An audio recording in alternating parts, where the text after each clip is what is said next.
IPL 2026 సీజన్లో Punjab Kings వరుస విజయాలతో దూసుకుపోతున్న విషయం తెలిసిందే. ముఖ్యంగా శ్రేయస్ అయ్యర్ కెప్టెన్గా, బ్యాటర్గా అద్భుతంగా పర్ఫామ్ చేస్తూ పంజాబ్ను విజయాల బాటలో నడిపిస్తున్నాడు. ఈ క్రమంలో జియో హాట్‌స్టార్‌లోని బిలీవ్ అనే కార్యక్రమంలో శ్రేయస్ అయ్యర్ మాట్లాడుతూ కొన్ని ఆసక్తికర విషయాలను పంచుకున్నాడు. అయ్యర్ మాట్లాడుతూ, నా చుట్టూ ఉన్నవాళ్లు ఎవరైనా ఇది నీ వల్ల కాదు, ఇది అసాధ్యం అని అంటే నాకు అస్సలు నచ్చదు.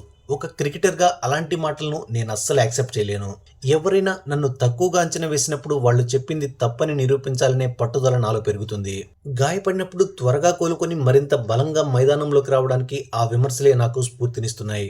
నాకు బ్యాక్ ఇంజరీ ఉన్నప్పుడు నేను మళ్ళీ తిరిగి మునుపట్లా ఆడలేనని కొంతమంది విమర్శించారు. కానీ నాపై నాకు నమ్మకం ఉంది. గాయం తర్వాత మన ఆలోచనలు ఎంత బలంగా ఉంటే అంత త్వరగా కోలుకోవచ్చని నేను నమ్ముతాను. ఇక్కడ దేనిని పట్టించుకోవాలి, దేన్ని వదిలేయాలనేదే ముఖ్యం. అలాగే బౌన్సర్ల విషయంలో నాపై వచ్చిన కామెంట్స్ నన్ను బాగా ఆలోచింపజేశాయి. ఆ విమర్శల్ని సవాల్గా తీసుకుని నా వీక్నెస్ పై ఫోకస్ చేసి కష్టపడి పనిచేశాను.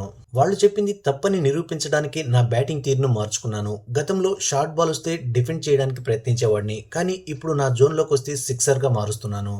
ఈ క్రమంలో నా చిన్నప్పటి కోచ్ ప్రవీణ్ ఆమ్రేతో పాటు అభిషేక్ నాయర్ సలహాలు తీసుకుంటూ నా ఆటను మెరుగుపరుచుకుంటున్నానంటూ అయ్యర్ వివరించాడు. అయ్యర్ చెప్పినట్లు గతంలో తనకి షార్ట్ బాల్ ఫేస్ చేయడంలో వీక్నెస్ ఉండేది. ఎక్కువగా షార్ట్ బాల్స్ కు అవుట్ అయ్యేవాడు. కానీ ఇంజురీ నుంచి కంబ్యాక్ అయిన తర్వాత అయ్యర్ షార్ట్ బాల్స్ ను సిక్సర్లకు తరలిస్తూ అందరినీ ఆశ్చర్యానికి గురిచేశాడు. వరల్డ్ లోని టాప్ క్లాస్ బౌలర్స్ ను ఫేస్ చేస్తూ తనను విమర్శించిన వారి నోళ్లు మూయించాడు.